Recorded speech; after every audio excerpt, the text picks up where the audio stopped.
Greetings YouTube and welcome to the Blue Corner into a Yu-Gi-Oh! Deck profile, and this is going to be on Odd Eyes Magicians, because this is what I've been playing for the last while, and I might actually switch over to Magician Pepe after this, but I want to show you guys my build of Odd Eyes Magicians first, because I've been itching to play this for quite a while, and yeah, this very well may be the last deck profile I show you guys for this year, because I'm not going to locals anytime soon, and I'm going to be busy with work, so that's also why I haven't done any last week in Yu-Gi-Oh! Episodes, although I might have an opportunity to shoot one today. But anything, as we're going to talk about here, this is a deck profile on Odd Eyes Magicians. It's fairly standard, so I shouldn't have to spend too much time explaining everything I'm running here, just why I'm running a few card choices. This is more or less the same build I've been using on Death Pro as well, for those that are interested. So, first off, the 3 copies of Odd Eyes Pendulum Dragon is your best worst card, as while you do want to search it out, you never really want to see it in your opening hand.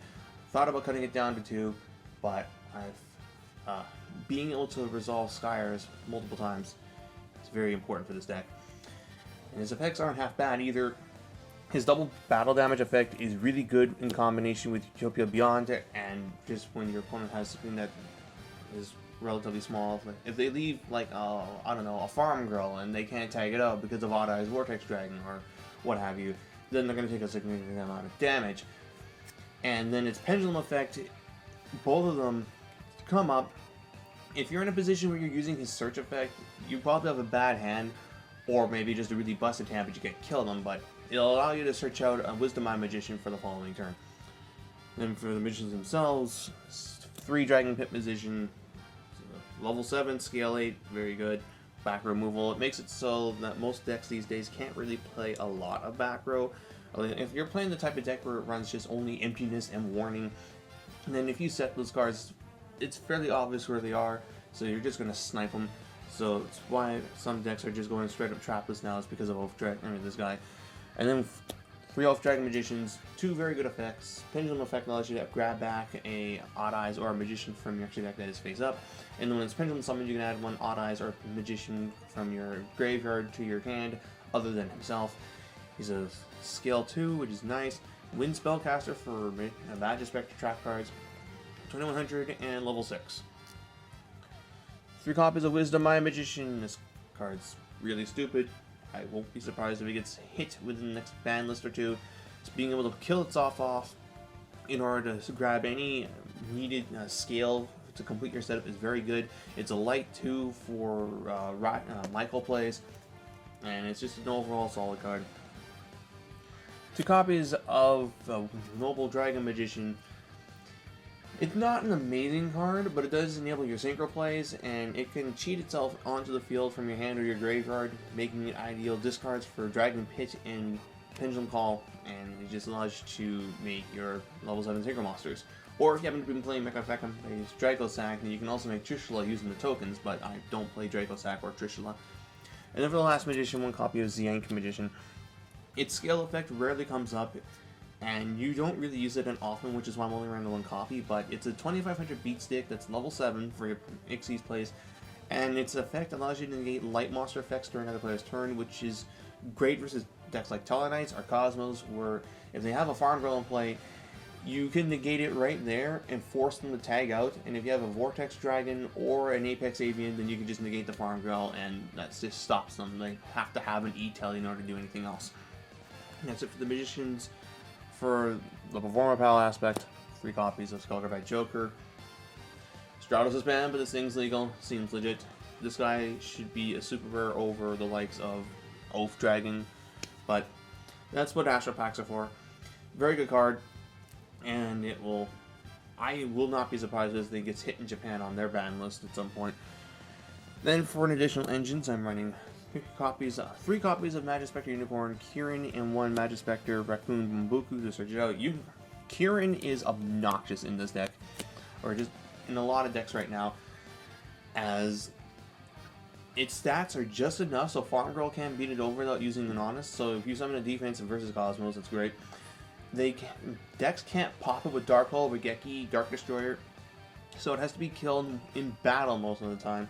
It's a scale 2, level 6 wind spellcaster, and its bounce effect is really disruptive against Synchro and Ixie strategies like Pepe, and even the mirror match to some extent, as in order to out this thing, your opponent is going to have to go into the extra deck, and you can just bounce away most extra deck monsters. Especially if you happen to have a Skullcrobat Joker in play, you can just bounce that to your hand and summon it the next turn and just do shenanigans. Like, Curing is amazing. If like in all builds of magicians that aren't Pepe magicians should be running this thing because it's that destructive. And the Bumboku just searches it out, and you can always just summon it, search it, kill it with Skyris, and then Pendulum Flint or what have you, or you can just put it into the scale and pop with Skyris. Then 2 copies of Luster Pendulum, Draco Slayer. I am not as big of a fan of this card in this deck as opposed to just regular Pepe, but having access to Ignister is definitely a very powerful thing in this current format. So I am running the 2 copies of it so I can use Ignister, as otherwise I'd have to go Veiler plus Odd Eyes Pendulum Dragon. I don't really want to do that unless I have to. 2 copies of Apex Avian. I'm still very on the fence on this card because it's a win more, but my god, does it let you really win when you get it off. It's really disruptive. And ultimately, I think it's going to like eventually stop seeing play, but for the time being, though, it is very strong, as people have not actually caught on to how to properly deal with this thing. Although, once I start seeing Ghost Rabbit Snow Ogres in side decks, that's when this thing will ultimately drop. Like, if I'm going to actually build Pepe at this point, I'm going to be main decking Ghost Ogres so that I can not only kill this thing, but also make Meteor Burst Dragon in that deck, which is pretty powerful for the mirror match in Cosmo. And then lastly, 2 copies of Veiler, because in order to break your setup, decks are going to have to go into the extra deck, which is where Veiler is really good for, because you can stop things like Castel, Ignister Prominence, and normal summonable effects on summons such as Skullcrobat Joker. So, like, people say Veiler is bad. I disagree. Veiler is actually very strong now. Then for the spells, 3 copies of Pendulum Call. The card's stupid. Searching out your scales is pretty good, and protecting them from Wavering Eyes, which needs to be banned, is pretty dope. 2 copies of Summoner's Art. Dragon Pit Magician is very important to your strategy, as it is your main high scale, so having Summoner's Art to search it out is very, very good. 2 copies of Sky Iris, and a Terraforming Sky Iris just searches out Pendulum Dragon and Red Odd Eyes Fusion, which in itself is a pretty strong card. You only use it once every couple games, but having a searchable polymerization that can cheat your Vortex Dragon into play is very, very strong. It should not be as expensive as it is, though. I'm happy I picked mine up for a reasonable amount because it just doubled overnight and such. Yeah, that's the main deck itself. 40 cards. Nothing special to see here. Then for the extra deck, 2 copies of Odd Eyes Vortex Dragon. This card's really, really strong. Now, bouncing a monster away is one thing, but just negating anything once per turn, shuffling back in things like Skullcrobat Joker or your Odd Eyes Pendulum Dragons that you can then search back out with Sky Iris is very good. And its stats are just enough so Dark Destroyer can't get over it. So if you summon this in defense turn 1 with Cosmos with a Zinc Magician in play, it becomes really difficult for them to play the game, as you can negate the pilot, and if they don't have a response to that, then you can just stop whatever else they're doing. And you can always cheat one into play with Odd Eyes Absolute Dragon.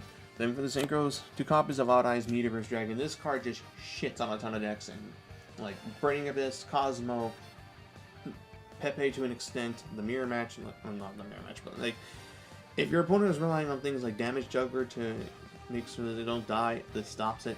It stops spaceships, it prevents opponents from tagging out in battle phase, stops BA monsters from doing most of their floating, so Abyss Dweller is largely unnecessary in here. This thing is just good, and being able to summon monsters out of the Pendulum Zone too allows for some crazy interactions.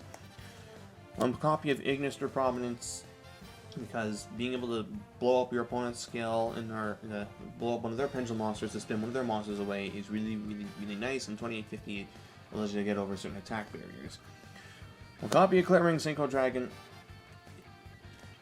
utility level 7 monster that you can make alongside, say, your Kirin or your Apex Avian if you happen to just go Avian Odd Eyes Pendulum Dragon with a Noble Dragon Magician in hand, as This thing will stop card effects, monsters that would be used to get rid of your Avian or your Kieran, or it can be used to stop things like Ignister, or Avian itself. So they have to go into battle against this, and you can always just Kieran bounce Avian, Avian negates, you negate Avian, and that's that. So it doesn't come out frequently, but I like having the option there. One copy of Michael the Archlight Sworn.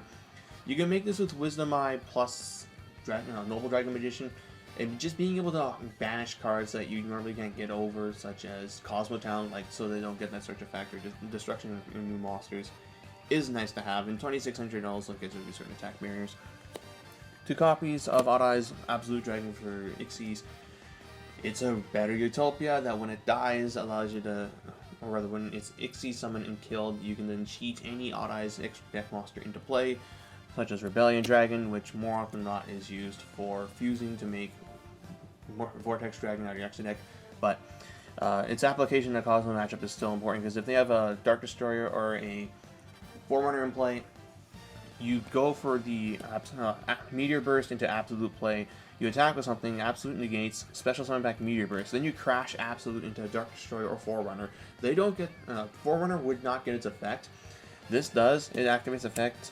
You special summon a Rebellion Dragon, and at this point you crash that into Dark Destroyer, and Dark Destroyer gets its effect, and you just swing with this. So that's how you out Cosmo board with this deck. And that's why you run Rebellion Dragon. And Rebellion also has a scale effect where, rather, when it dies, you can blow up your scales and set him into the scale. He's a scale 4, so you can set Dragon Pit Magician from your deck in order to enable most of your extra deck plays. Then for utility, rank 7s, 1 more dice for Metal Dragon, 1 Big Eye, 1 Utopia Beyond this card plus Odd Eyes Pendulum Dragon is 8,000 damage right there. 1 copy of Magister Paladin and 1 copy of Castel for my only 2 rank 4s. And that's the deck itself. Like I already said, it's standard Odd Eyes Pendulum plays here. Not much in terms of innovation, just more or less I'm cutting 2 cards out from most lists to fit in the Veilers, and that's really it. I have thought about playing Upstarts in here, but I ultimately cut them so I could fit in some stuff. Like, I'm probably going to I will ultimately drop Avian from this deck as the format goes on.